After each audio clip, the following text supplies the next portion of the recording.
Okay, so let's jump right in. You know when you hear that incredible groove in Afro-Cuban music, it just feels so alive, so natural. But here's the thing, that feeling is no accident. It's pure architecture. It's a structure built on this really powerful interlocking foundation. And today, we're going to deconstruct that foundation, piece by piece.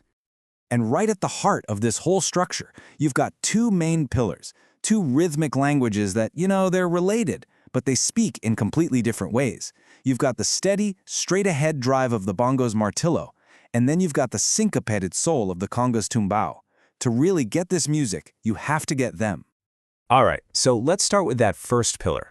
We're going to zero in on the bongo and really understand its unique part in this whole groove, a pattern called the martillo.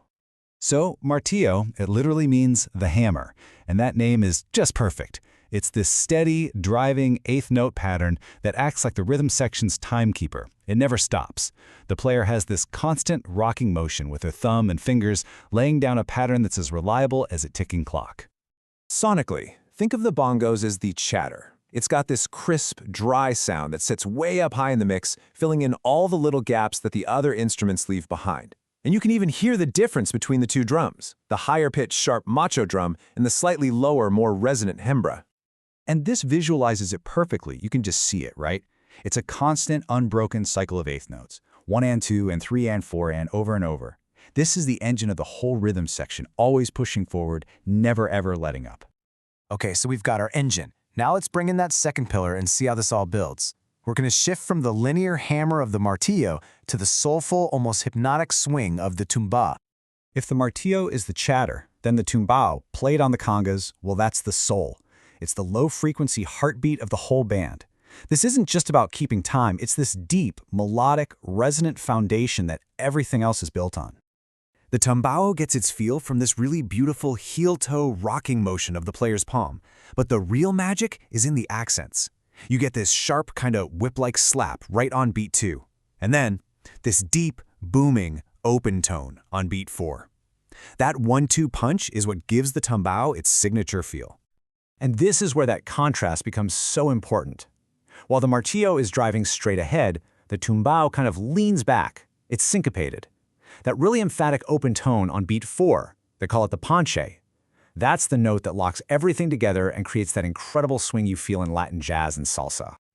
Okay, so let's pause for a second. We have a constant, driving hammer, and then we have a syncopated, swinging heartbeat. I mean, they seem completely opposite, right? So how on earth do these two totally different languages come together to create one seamless, perfect groove? It's a great question, isn't it? One is constantly pushing forward, the other's kind of pulling back. You'd think it would be a recipe for total rhythmic chaos, but it's the exact opposite. And the answer is actually incredibly elegant. It all comes down to sonic architecture.